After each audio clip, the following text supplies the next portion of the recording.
రక్షకుడైన యేసుక్రీస్తు ప్రభువారి యొక్క నామములో మీకందరికి కూడా నా హృదయపూర్వకమైన వందనాలు. మొదటి తెస్సలోనికీయులకు రాసిన పత్రిక 5వ అధ్యాయము 15వ వచనంలో మాట రాయబడింది.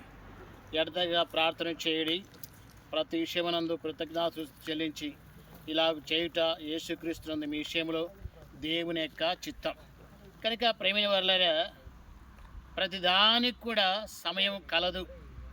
కనుక ప్రభువైన యేసుక్రీస్తు ప్రభువారు ఎడతెగక ప్రార్థన చేయుడి, ప్రతి విషయమందు కృతజ్ఞతాస్తుతులు చెల్లించగలిగే వారిగా ఉండాలి.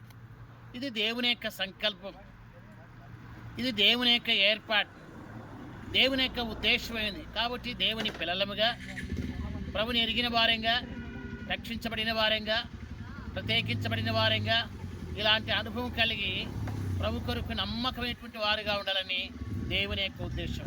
అలా ఉంటూ ప్రభు పరిచయంలో ప్రభు కొరకు సహాయకరంగా, మరి దేవుని కొరకు ఇష్టమైన వారిగా జీవించగలిగే వారిగా ఉండాలని దేవుని యొక్క ఉద్దేశం. అలా ప్రభు కొరకు నమ్మకముగా ప్రార్థన చేయగలిగే వారిగా ఉందాం. దేవుడు తన మాటలను దీవించునుగాక. మేము శ్రీశైలం వెళ్తున్నాం, అక్కడగా ప్రార్థన ఉంది. మళ్ళీ అక్కడ పోయినప్పుడు ఆ ప్రార్థన కూటమిలో కూడా మీకు వీడియో పెడతా. ప్రేజులాడండి. మా కొరకు, మా ప్రయాణం కొరకు, మా పరిచయం కొరకు ప్రార్థన చేస్తురండి. దేవుడి మాటలు దీవించునుగాక.